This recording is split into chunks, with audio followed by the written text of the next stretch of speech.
नारायणं नमस्कृत्यं नरं चैव नरोत्तमं देवीं सरस्वतीं व्यासं ततो जयं मुदीरये। नष्टप्रायेषु भद्रेषु नित्यं भागसेवया भगवती उत्तम श्लोके भक्तिर्भवती नैष्ठिकी।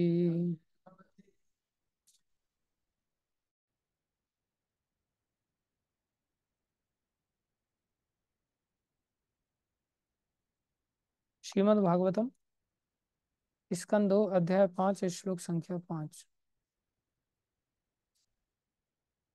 हम्म 5 में ही ना, 5 ही बोला मैंने। अंग्रेजी में 5th कहते हैं इसको। आत्मन भावय सेतानि न परा भावयन स्वयं आत्मशक्तिम अवष्टभ्य पूर्णनाभिर्वाक्लमः।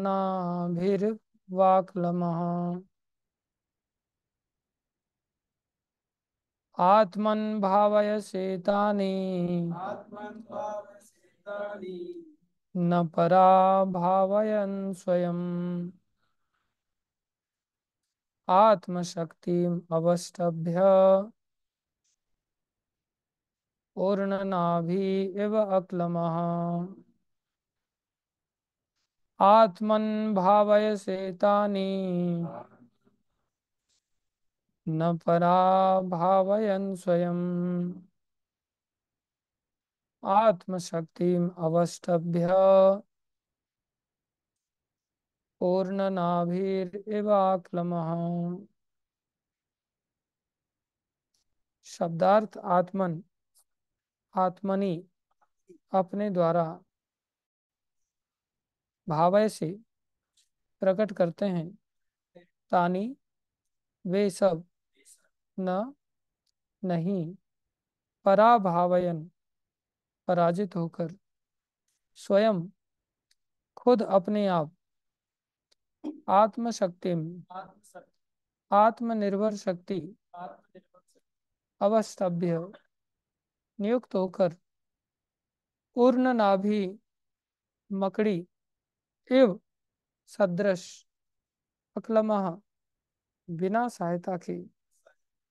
अनुवाद जिस प्रकार मकड़ी अपने जाल को सरलता से उत्पन्न करती है और अन्यों के द्वारा पराजित हुए बिना अपनी सृजन शक्ति प्रकट करती है, उसी प्रकार आप अपनी आत्मनिर्भर शक्ति को प्रयुक्त करके दूसरे से सहायता लिए बिना सृजन करते हैं। ओम अज्ञानम तिमिरन्धस्य ज्ञानञ्जनशलाकया चक्षुरुन्मीलितं येन तस्मै श्रीगुरवे नमः। श्रीचैतन्यमनोभीष्टं स्थापितं येन भूतले स्वयं रूपदा मह्यं ददाति स्वपदान्तिकम्। वन्देऽहं श्रीगुरुं श्रीयुतापदकमलं श्रीगुरुं वैष्णवांश श्रीरूपं साग्रजातं सहगना रघुनाथान्वितं तं सजीवं साद्वैतं सावधूतं परिजनसहितं कृष्णचैतन्यदेवं श्री राधा कृष्ण पदां सहगण ललिता श्री विशाखान्वितांश। हे कृष्ण करुणा सिंधु दीनबंधु जगतपति गोपेश गोपीकांत श्री राधा कांत नमस्तुते। तप्त कांचन गौरंगी राधे वृंदावनेश्वरी वृषभानुसुते देवी प्रणमामि हरिप्रिय। वाञ्छाकल्पतरुभ्यश्च कृपा सिन्धुभ्यैव च पतितानां पावनेभ्यो वैष्णवेभ्यो नमो नमः। जय श्री कृष्ण चैतन्य प्रभु नित्यानंद श्री अद्वैत गदाधर शिवासादि गौर भक्त वृंदा। हरे कृष्ण कृष्ण कृष्ण हरे हरे, हरे राम राम राम हरे हरे। हरे कृष्णा कृष्णा कृष्णा हरे हरे, हरे राम राम राम हरे। हरे कृष्णा कृष्णा कृष्णा हरे हरे, हरे राम राम राम हरे हरे। गुरुवे गौरचंद्राय राधिकाय तदालये कृष्णाय कृष्ण भक्ताय तद्भक्ताय नमो नमः। हरे कृष्णा। तात्पर्य अर्चनी वंदनीय प्रातः स्मरणीय जगत गुरु श्रील प्रभुपाद जी द्वारा। श्रील प्रभुपाद की जय। आत्मनिर्भरता का सर्वश्रेष्ठ उदाहरण सूर्य है। सूर्य को प्रकाशित होने के लिए किसी दूसरे स्रोत की आवश्यकता नहीं पड़ती। प्रत्युत सूर्य ही समस्त प्रकाशमान वस्तुओं का सहायक बनता है, क्योंकि सूर्य के होने पर अन्य कोई प्रकाशमान वस्तु महत्वपूर्ण नहीं होती। नारद ने ब्रह्मा की स्थिति की तुलना उस मकड़ी की आत्मनिर्भरता से की है, जो अन्य किसी से सहायता लिए बिना अपनी लार के शक्तिशाली सृजन से अपना जाला बनाती है। रूपा जी क्या समझा रहे हैं, कृपा करके गुरु वैष्णव की दया से हम लोग प्रयास करें।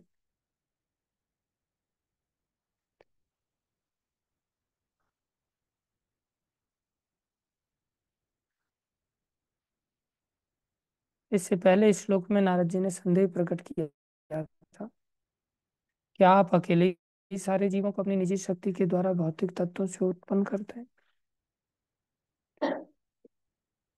आपकी वास्तविक स्थिति क्या है? या आप किसी के संरक्षण में रह रहे हैं?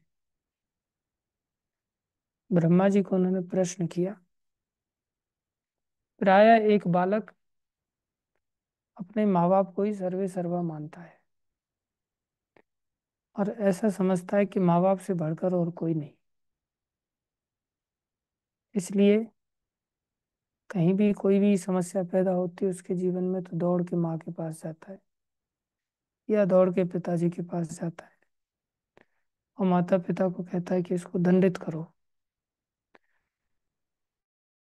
वो समझता है कि मेरे माता पिता ही सबसे बढ़कर है। इसी प्रकार नारद जी यहाँ ब्रह्मा जी को कह रहे हैं, ब्रह्मा जी उनके पिता हैं, कि आप भी किसी के संरक्षण में रहते हैं या फिर सारी सृष्टि आप ही से उत्पन्न होती है। आज उन्होंने बड़ा सुंदर उदाहरण दिया कि जैसे मकड़ी आत्मनिर्भर होकर के अपना जाल बनती है और खुद फंसती नहीं है, दूसरे जीव उसका आहार बन करके उसमें फंस जाते हैं। क्या इसी तरह आपने भी इस सृष्टि की रचना की है? ध्यान दो, प्रभुपा जी सूर्य का भी उदाहरण दे रहे हैं। सूर्य भी अपने आप में आत्मनिर्भर है, लेकिन ऐसे सूर्य चंद्र भी जो कि संसार में प्रत्यक्ष रूप से आत्मनिर्भर देखे जाते हैं, अपने ऊपर ही निर्भर हैं, वो किसी और के ऊपर निर्भर देखे नहीं जाते, लेकिन फिर भी वो भगवान के ऊपर निर्भर है। संसार में कोई भी व्यक्ति कितना भी बड़ा योग्य क्यों न हो और उसकी योग्यता ऐसी प्रदर्शित क्यों न हो कि ये तो बहुत आत्मनिर्भर है, इसको किसी दूसरे पर निर्भर रहने की आवश्यकता नहीं है, बल्कि इसके ऊपर दुनिया निर्भर है। अभी जैसे मुकेश अंबानी है, काफी अमीर आदमी है, ऐसा लगता है कि वो तो किसी के ऊपर निर्भर है नहीं। या कोई ऊंचे पद प्रतिष्ठित व्यक्ति हो, उससे भी ऐसा लगता है कि ये तो प्रधानमंत्री बन गया भाई देश का, सबसे ऊंचा पद इसने प्राप्त कर लिया, ये किसी के ऊपर निर्भर नहीं। ऐसी बात नहीं। ब्रह्मा जी इन बातों का जवाब देंगे अभी। जो नारद जी यहाँ प्रश्न कर रहे हैं। इसलिए हमें भी ये बात सीखनी चाहिए कि ब्रह्मा जी की विनम्रता कितनी ज्यादा है, और संसार में ऐसे बहुत सारे लोग मिल जाएंगे जो हमें इसी प्रकार से प्रेज करेंगे। और प्रायः वो लोग जानते भी होंगे ना कि भाई ये काम इसने नहीं किया है, ये किसी और ने किया है, फिर भी हमें पुदीना के पेड़ पर चढ़ाने के लिए, चने के पेड़ पर चढ़ाने के लिए वो सारा क्रेडिट हमें ही देना चाहिए। ये तो सब आप कर रहे हैं, सब आपकी दया से हो रहा है, सिर्फ आप ही सर्वे सर्व है। और जैसे ही वो चढ़ाएंगे, हमको लगेगा अच्छा इसको पता नहीं है कि ये काम तो उसने किया है, लेकिन ये मेरे को श्रेय दे रहा है। वो तुरंत आदमी अपने आप को ही श्रेय ले लेने लगता है, और ये बहुत खतरनाक होता है। सारी बीमारी यहीं से चालू होती है कि हम अपनी सत्ता को स्वतंत्र मानने की भूल कर बैठते हैं, और फिर हम स्वतंत्र जीवन जीने के आदी हो जाते हैं। हमारा जीवन स्वतंत्रता भरा नहीं होना चाहिए। जितना हम स्वतंत्रता भरा जीवन जिएंगे, जितना ही स्वयं को श्रेय देना सीखेंगे, उतने ही हम रेशम के कीड़े बन जाएंगे। रेशम का कीड़ा उसको कहते हैं जिसमें कि वो भी अपनी लार से जाल बुनता है, लेकिन वो खुद जाल में फंस जाता है। हम सबके अंदर एप्रिसिएशन की इतनी भूख है ना कि छोटी छोटी चीजों के लिए हम मुंह ताकते रहते हैं कि देखो मैंने कितनी बढ़िया सफाई किया है, और ये व्यक्ति मेरे को अप्रिशिएट करेगा। देखो मैंने कितना बढ़िया कीर्तन किया है, अब ये लोग मेरे को अप्रिशिएट करेंगे। देखो मैंने कितना बढ़िया मैनेजमेंट किया है, अब ये लोग मेरे को अप्रिशिएट करेंगे। ये बहुत खतरनाक बीमारी है, और इतनी घर कर चुकी है प्राय कि ये हृदय में से जाती नहीं। दूसरी ओर अगर कोई थोड़ा सा भी पॉइंट आउट कर दे, थोड़ी सी भी खिंचाई कर दे, एकदम से मुंह उतर जाता है। और थोड़ा सा भी चने के झाड़ पर चढ़ा दे, एकदम से मुंह खिल जाता है। ये दर्शाता है कि हमारे अंदर कितनी ज्यादा भूख है, और यही सब बीमारियों की जड़ है। इसी कारण से व्यक्ति समर्पित नहीं हो पाता। वो दूसरों को अपने प्रति समर्पित करवाना चाहता है, लेकिन वो भगवान के प्रति समर्पित, परंपरा के प्रति समर्पित नहीं हो पाता। हमें सीखना चाहिए कि हमारा जीवन का दिनचर्या क्या स्वतंत्रता पूर्वक हम जी रहे हैं, या हमारी दिनचर्या के ऊपर किसी का निर्देशन है। कितने घंटे हम हमारी दिनचर्या अपनी स्वेच्छा पूर्वक जी रहे हैं। मन करता है तब उठते हैं, मन करता है तब खाते हैं, मन करता है कोई काम करते हैं, मन करता है तब नहीं करते। तो अगर हमारी वास्तव में इतनी ताकत है स्वतंत्र रहने की कि हम आत्मनिर्भर हैं सूर्य देव की तरह, जबकि इतने आत्मनिर्भर सूर्य देव भी अपने आप में स्वतंत्र नहीं है। उनके भय से सूर्य देव प्रकाशित होते हैं। सूर्य चंद्र तारे अपने कर्म से न टल सके, इंसान की मजाल क्या जो उसका कर्म बदल सके। इसलिए छोटेपन से ही हमें ये शिक्षा दी जानी चाहिए कि भाई हमें अधीन रहना सीखना है। हम आत्मनिर्भर नहीं है, हम सब कृष्ण निर्भर हैं। हम परंपरा के ऊपर निर्भर हैं, इसलिए हम स्वतंत्र नहीं। हर माँ बाप अपने पैरों पर खड़े हो जाओ भाई, ये सिखाते हैं, और स्वतंत्रता की शिक्षा देते हैं। ये स्वतंत्रता उनको रेशम के कीड़े बना करके उनको बंधन में बांध देती है। प्रकृति के नियमों में बंधते चले जाते हैं। कठोर नियम उनको फिर बहुत बुरी तरह से बांध देते हैं। आज हम विचार करें कि हम न खाने को लेकर के अधीनता स्वीकार करते हैं, न सोने को लेकर के अधीनता स्वीकार करते हैं। जिस बेड पर मन करता है आए दिन उस नए नए बेडों पर सोते रहते हैं। जिस कमरे में मन करता है उस कमरे में घुस जाते हैं। जिस प्रकार के वस्त्र पहनने की इच्छा होती है उस प्रकार के आदमी वस्त्र पहनता है। जिस प्रकार का भोजन करने की इच्छा होती है उस प्रकार का भोजन करता है। जिस प्रकार का दिनचर्या उसको जीने की इच्छा होती है उस प्रकार का वो दिनचर्या जीता है।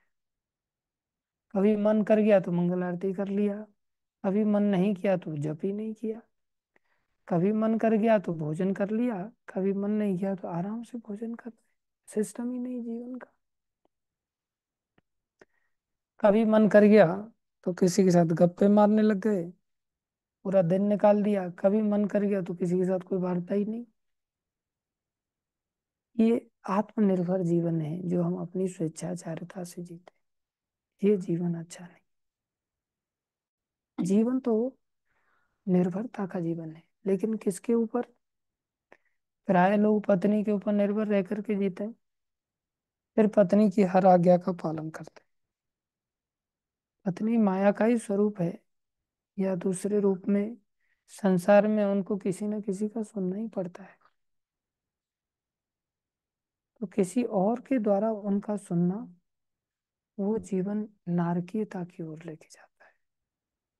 और जब हम गुरु साधु शास्त्रों को सुनते हैं, उनके ऊपर निर्भर रह करके जीवन जीते हैं, एक छोटी से छोटी क्रिया को लेकर के, छोटी से छोटी क्रिया को लेकर कष्ट तो होता है, क्योंकि दुष्ट मन है ना, अनेक जन्मों का मदांधता को अंधा होकर के रहने वाला है। मन में मद इतना भरा पड़ा है कि अहंकार जाने का नाम ही नहीं लेता। एक शब्द बता देता है व्यक्ति का, एक शब्द, कि इसके अंदर कितना मद है। जैसे कोई व्यक्ति आया, आइए बैठिए विराज, और एक व्यक्ति आया वो बोल रहा आओ बैठो। दोनों ही शब्दों में बैठो ही शब्द बोला गया है, लेकिन कितना सूक्ष्म है, कितना सूक्ष्म। हमारी भाषा शैली से तुरंत पता चल जाता है कि किसके अंदर मद है।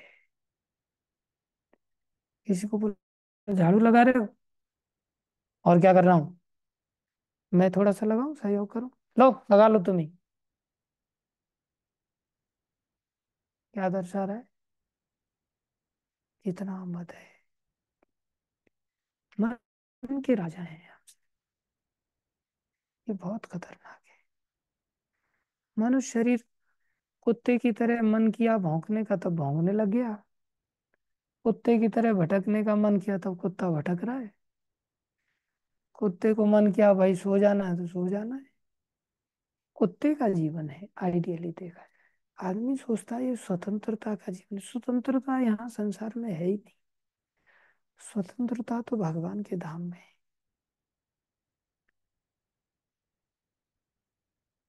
इसलिए हम सब जीवों को बहुत ध्यान रखना होगा कि हमारा जीवन एक एक दिन जितना आत्मनिर्भरता में व्यतीत हो रहा है ना, उतना ही खतरनाक है। एक एक दिन उतनी ही हमारे अंदर आत्मनिर्भरता के संस्कार पनपते हैं, और वो संस्कार फिर हमारे लिए कठिनाई पैदा कर देते हैं किसी भी आज्ञा को पालन करने के लिए। इसलिए जितना शीघ्रता पूर्वक हमारी जीवन शैली को हम ऐसी ढाल पाते हैं कि हम आत्मनिर्भर नहीं है, हम तो हे गुरुदेव आपके ऊपर निर्भर है। हम आत्मनिर्भर नहीं है, हे प्रभु हम तो आपके ऊपर निर्भर है। या तो आज आज्ञा पालन कर लो, या कल प्रकृति के आज्ञा पालन करना पड़ेगा। या तो जबरदस्ती पालन करके कुत्ते बिल्ली बन करके भटको, कोई चॉइस नहीं चलती, चिल्लाते रहो फिर, आपकी चिल्लाहट को कोई सुनने वाला नहीं।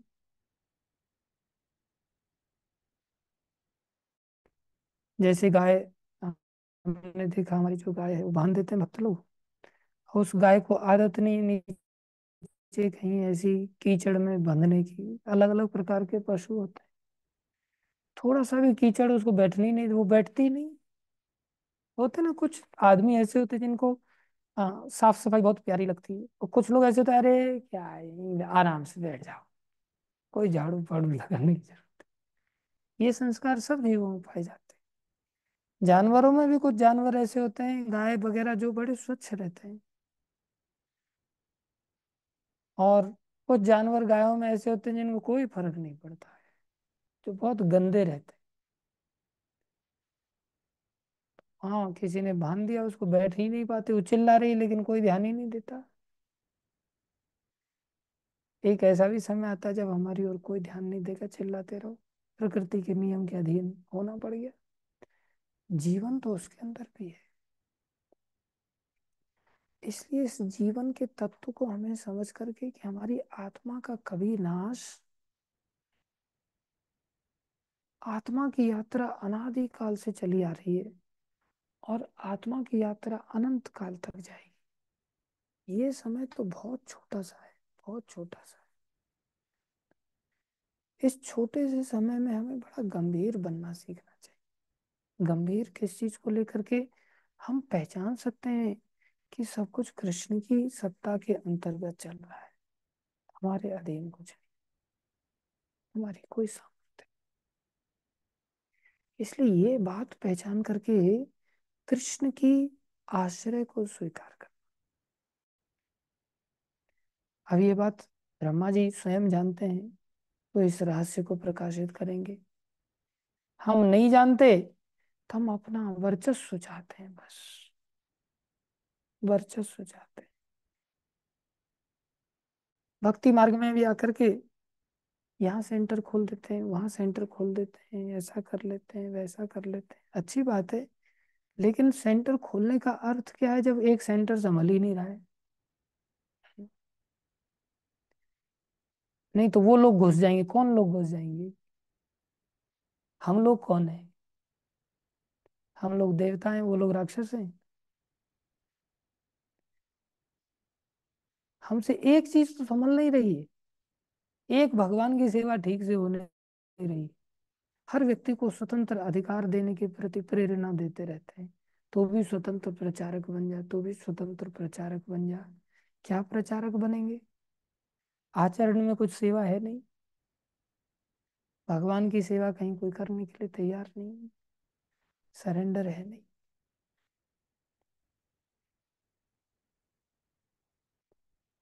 बहुत आवश्यक है कि हम अपने आप में निर्भर रहना सीखें। हम पहले खुद अपने आप को पुश करना सीखें, भगवत भक्ति के अधीन होकर के। आत्मनिर्भरता ना बने, कृष्ण निर्भरता लानी पड़ेगी, गुरु निर्भरता लानी पड़ेगी, साधु निर्भरता लानी पड़ेगी, शास्त्र निर्भरता लानी पड़ेगी। और हर व्यक्ति के अंदर ये कीड़ा पड़ा हुआ है, हर व्यक्ति स्वतंत्र जीवन जीना चाहता है, और फिर वो स्वतंत्र जीवन फिर उसको घसखोर बना, वो तो ना घस खोद, घास खोदता रहता है, फिर वो घास में जाकर के अपना सर फोड़ता है। इतना आसान नहीं है। जितना माता पिता के ऊपर निर्भर रह करके बालक जीता है, उसके लिए वो जीवन जितना अच्छा होता है ना, वो अपने आप में आत्मनिर्भर रह करके जीवन जीना इतना आनंदकारी नहीं होता। इसलिए सुरक्षित जीवन होता है जब हम गुरु साधु शास्त्र के अनुसार अपने जीवन को जीते। हमें भगवान के हाथ को समझते हुए आत्म कल्याण में लग जाना चाहिए। और जब हमारा आत्म कल्याण हो जाता है ना, तो फिर भगवान हमसे न जाने कितने जीवों का कल्याण करा लेंगे। प्रभुपाद जी से कितने जीवों का कल्याण कराए। इसलिए सब कुछ हो जाता है भगवान की शक्ति से, हमारी शक्ति से कुछ नहीं हो सकता। हम अपने आप को सरेंडर कर ना सीखें, हम तोलें अपने आप को कि मेरा सोना क्या नियंत्रित है, मेरा खाना क्या नियंत्रित है, मेरा पहनना ओढ़ना क्या नियंत्रित है, मेरा बोल चाल क्या नियंत्रित है, मेरा घूमना फिरना क्या नियंत्रित है। सब कुछ नियंत्रित होना चाहिए, तभी हमारा मंगल हो। ब्रह्मा जी इस बात को स्वीकार करेंगे कि भैया मैं तो बहुत संरक्षण में जी रहा हूँ, मैं स्वतंत्र नहीं हूँ। लेकिन ये बात हमारी खोपड़ी में बैठती नहीं है, और दुर्लभ मनुष्य जीवन का मौका हाथ से चला जाता है। इसलिए हर समय ये चिंतन में बात बैठे कि मैं किसके अधीन जी रहा हूँ। क्या मेरे जीवन में कोई ऐसा व्यक्तित्व है जिसके अधीन में जी रहा हूँ, कि आए दिन मैं व्यक्ति बदलता रहता हूँ। आज इसके अधीन, आज इसके अधीन, आज इसके अधीन। जहां मेरी खिंचाई होना चालू हो जाती है मैं तुरंत बदल देता हूँ। सोचना चाहिए। धन्यवाद सभी भक्तों का। भागवत महापुराण की जय, श्रील प्रभुपाद की जय, श्री गुरु महाराज की जय, अनंत कोटि वैष्णव वृंद की जय, आप सब भक्तों की जय। हरे कृष्ण।